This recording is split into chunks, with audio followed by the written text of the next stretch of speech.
Salve, salve! Bom, é o seguinte, na aula de hoje vamos dar início a uma matéria que é um pouco diferente. Alguns podem até já ter visto falar ou presenciado alguns eventos, mas vamos lá conversar sobre hidroestática. Mas antes da gente falar exatamente que nada mais é pelo título a estática, né, a mecânica dentro da água, em fluidos na verdade, né? Aí depois a gente vai entrar na parte da fluidodinâmica também. Vamos falar de conceitos básicos que vocês já têm conhecimento, mas às vezes podem ter alguma dúvida, que é o conceito de massa específica e densidade. Os dois têm a mesma fórmula, é a razão entre a massa do corpo e seu volume. Sistema Internacional de Unidades, a gente sabe que massa é quilo e volume metro cúbico, mas usualmente a gente pode ter também grama por centímetro cúbico, né, ou grama por ml, ou até quilo por litro. Mas quais são as diferenças entre elas? Bom, a massa específica é constante, o volume do corpo é constante, ele é maciço.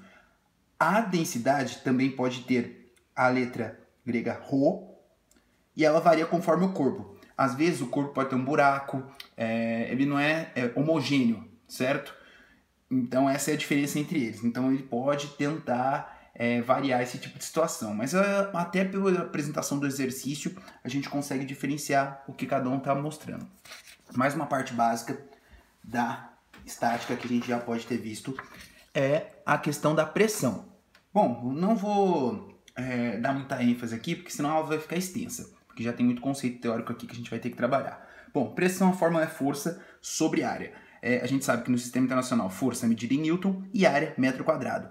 Essa união dessas duas unidades é o Pascal, que também está no sistema internacional de unidades, certo? Então, tem outras unidades medidas para pressão? Tem, sei lá, Libra, ATM, a gente vai ver lá para frente, milímetros de mercúrio, mas no sistema internacional é o Pascal, certo? Maravilha. Agora a gente vai falar da pressão hidroestática. Qual é a fórmula da pressão hidroestática? É o peso específico, que a gente pode até usar a massa específica, ou generalizar o peso sobre a área. Aí eu posso muito bem, né, algumas literaturas colocam como o μ, né, como massa específica vezes a gravidade vezes a altura. Eu não coloquei a dedução porque já são fórmulas que a gente não costuma usar muito, então não preciso ficar passando dedução aqui para vocês. Pode ser o μGH? Também pode. Eu prefiro usar o DGH. Então, o D é a densidade do líquido, por isso que eu coloquei esse Lzinho aqui. Porque vai aparecer situações onde eu vou falar a densidade do corpo e a densidade do líquido, do fluido que eu estou trabalhando. Então, olha só, densidade do líquido, do fluido, certo? Pode ser água, enfim, é a pressão que um corpo sofre na água, a gravidade local e a altura da coluna de água, certo? A gente já pode ter visto aqueles negócios de mergulhar, de mergulho, né? Algumas reações, né, que pode ter visto em filme, questão de submarino, esse negócio de pressurizar, despressurizar, e você pode não ter entendido. Então é nessa situação aqui. Mas antes eu preciso mostrar o básico para vocês, para depois a gente começar a tratar tanto da hidroestática quanto da hidrodinâmica. Maravilha? Então, vamos lá. A princípio, eu preciso falar uma coisa para vocês. Eu preciso teorizar uma coisa aqui, para depois a gente pode explicar mais até na aula online, que é o teorema de Stevin. Então, eu vou enunciar o teorema de Stevin, tá? É a diferença entre as pressões de dois pontos de um fluido em equilíbrio. Certo? Equilíbrio, repouso, parado, por isso que é hidroestática, certo? O próprio nome já diz. É igual ao produto entre a densidade do fluido, a gravidade e a diferença entre as profundidades nos pontos. Quer dizer o quê? Exatamente ele está mostrando que a pressão é a variação entre a diferença de altura, entre a coluna de água ali, entre os pontos, certo? Então, a gente pode generalizar que a variação de pressão é igual a D, que é a densidade do líquido, vezes a gravidade, vezes a diferença entre alturas. Então, olha só, vamos supor, tem um aquário aqui. Aí eu tenho um corpo aqui, A, e um corpo aqui B, ou um ponto A, um ponto B. Não precisa nem ter o corpo aqui, certo? De aplicação de pressão, só a questão da altura. Por quê? Porque é a coluna de água que vai variar isso aqui, porque o líquido é o mesmo, então a densidade dos dois é a mesma, a gravidade local é a mesma, porque eles estão na mesma região. Logo, o que vai variar a pressão aqui é a diferença de altura da coluna de água. Então, olha só, 2 pontos, certo? Ó, diferença de pressões de 2 pontos de um fluido. Maravilha. Então, eu tenho duas pressões aqui. Eu tenho a pressão no ponto A, que é DGHA, que é a altura aqui da coluna de água, e a pressão no ponto B, que é DGHB. E aí dá para a gente ver essa variação aqui. A gente pode tratar assim, ou eu enunciar, olha só, a diferença entre os dois pontos, ó, ponto A e ponto B, a pressão no ponto A e no ponto B, é igual a quê? A diferença das pressões, certo? E aí fica DGHB menos DGHA. Aí eu ponho DG em evidência porque o líquido e a gravidade são iguais, como eu acabei de dizer. E aí a gente põe essa diferença aqui. E aí, a gente fazendo esse HB menos HA é exatamente a distância, né? A gente põe a altura da coluna de água porque a gente acha que acha não, né? A gente presencia que tem aquela coluna de água, né? Então é uma altura, é uma distância. Então a gente pode usar como distância? Pode, mas é questão da medida, né? E aí vai ficar o quê? Ó? PB menos PA igual a DGH. Eu passo o PA para lá, positivo, vai ficar PB igual a PA mais DGH, certo? E aí o que eu posso presenciar aqui com o teorema de Stevin?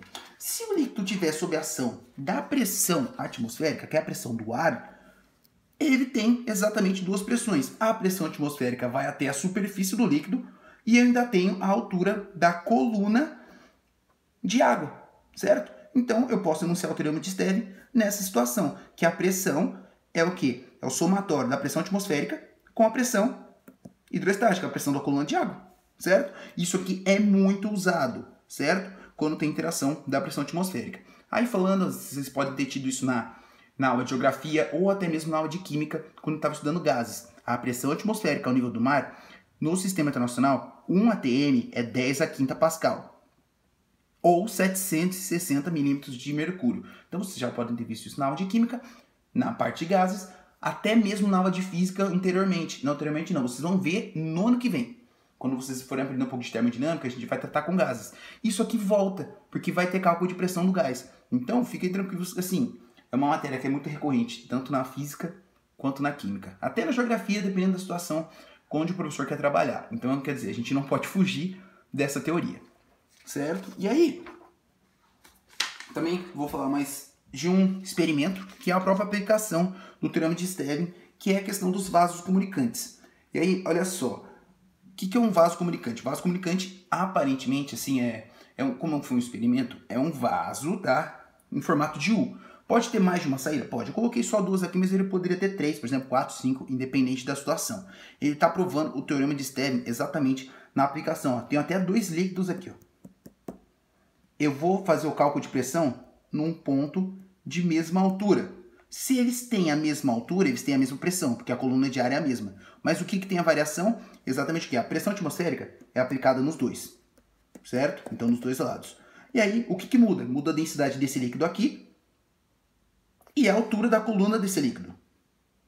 E do outro lado, é a densidade do outro líquido com a altura da coluna de água aqui, nivelando os dois pontos. Eu faço só a comparação e a gente vê que varia exatamente num vaso comunicante ou em qualquer situação, o que vai variar é a densidade do líquido e a altura da coluna de água. Só. Então é só um experimento, só para a gente mostrar. Tem alguns outros? Tem, que eu posso discutir para vocês em sala, até mostrar o funcionamento.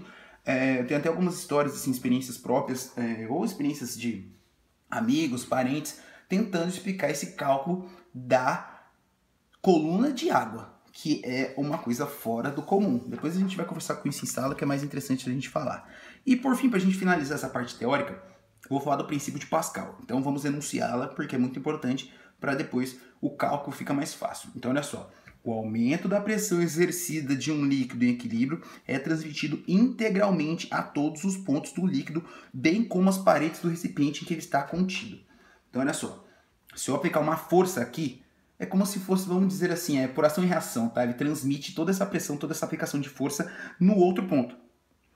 Só que isso vai em função do quê? Da área de aplicação. Lembra que pressão é força sobre área? Então, se a pressão é igual nos dois pontos, ó, força sobre área, então vai variar exatamente a aplicação de força e a área do recipiente. Então aqui você viu que eu fiz dois recipientes com áreas diferentes, para que você veja que é como se fosse mais uma aplicação do teorema de Stevin, tá? Mesmo ponto, mesma coluna de água, o que vai mudar é a aplicação de força, vai mudar a pressão entre esses pontos. Então, Não tem muito o que falar aqui, é só ver que essa proporção, essa razão se estabelece por ação e reação. A gente usa até a questão da estática, né, no caso. Mas aí, o interessante vai ser no próximo capítulo, quando a gente começar a falar de hidrodinâmica. Aí que é o movimento de fluidos, a gente vai ver velocidade, vai ver outras coisas. Aqui é só questão de equilíbrio, então ele só está provando esses experimentos, certo? Então por hoje é só.